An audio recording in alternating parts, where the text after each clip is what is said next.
The house on Maple Crescent had been a steal, which should have been the first warning. Clara and Jonah signed the papers on a grey Tuesday in October. The estate agent's smile too wide, the keys too cold.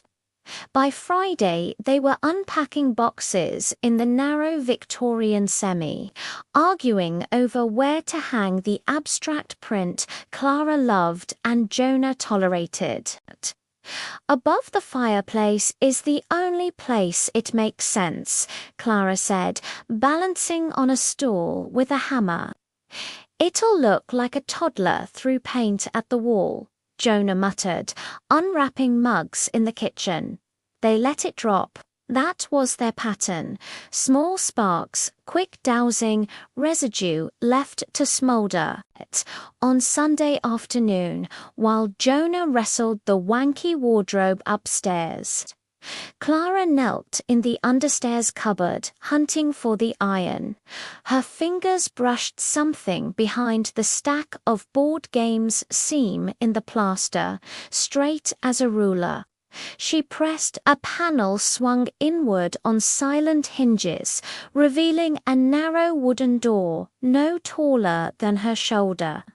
No handle, just a keyhole shaped like a teardrop. Jonah. He thumped down the stairs, hair full of dust. If this is about the print again, look. The door was painted the same magnolia as the wall, invisible unless you knew. Jonah ran a hand over it. Solid oak. He fetched the ring of mystery keys the solicitor had tossed in with the deeds. The third one slid home with a soft click. Beyond was a corridor lit by a single bulb on a frayed cord. Wallpaper peeled in damp curls. The air smelled of old arguments and ironing steam. Their footsteps echoed at the end. Another door.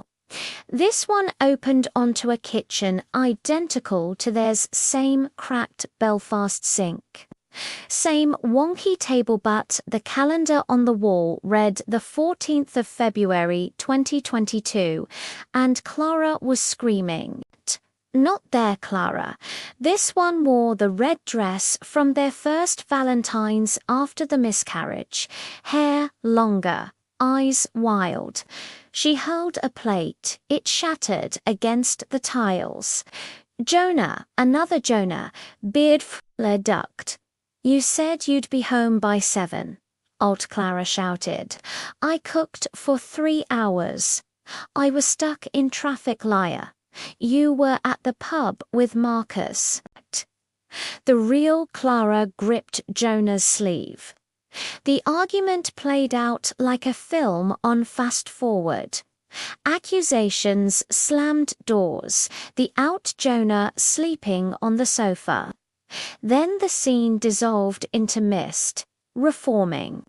Now the kitchen showed the 3rd of September 2023. Alt Jonah stood by the fridge, arms folded. Alt Clara clutched a positive pregnancy test. You said you didn't want more kids, she whispered. I said not yet. There's a difference. The test snapped in half. Tears, silence, fade to black. Clara's stomach lurched. We never, she started. We almost did, Jonah said quietly. Last year you threw the test in the bin before I saw it. She stared at him. He stared back. Another scene bloomed. The 19th of December 2024. Snow on the windowsill. Alt Clara packing a suitcase. Alt Jonah pleading. Something about money, about her mother's hospital bills, about choices. The real couple watched themselves fracture in 100 small ways they de-pretended warranty fatal.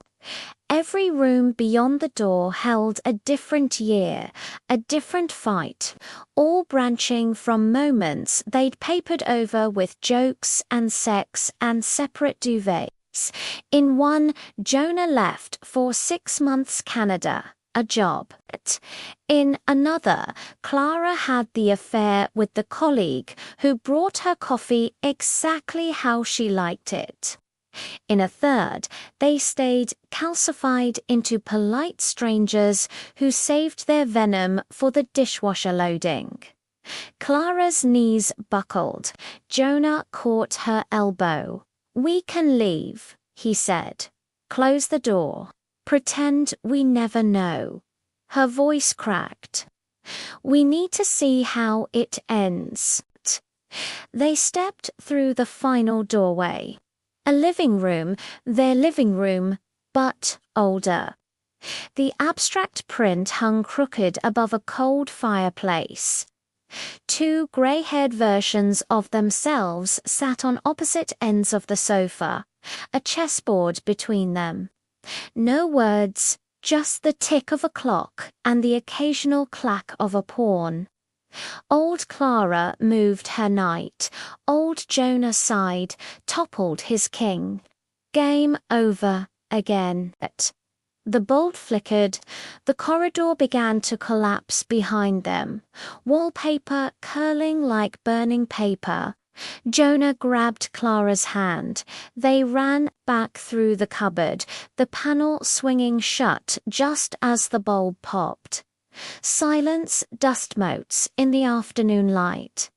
The door was gone, the wall seamless. They stood in the cupboard, breathing hard, fingers still laced. Upstairs, the abstract print leaned against the wall, waiting. Clara spoke first. "We load the dishwasher together from now on. No scorekeeping." Jonah nodded. "And we don't let your mum's bills become a weapon.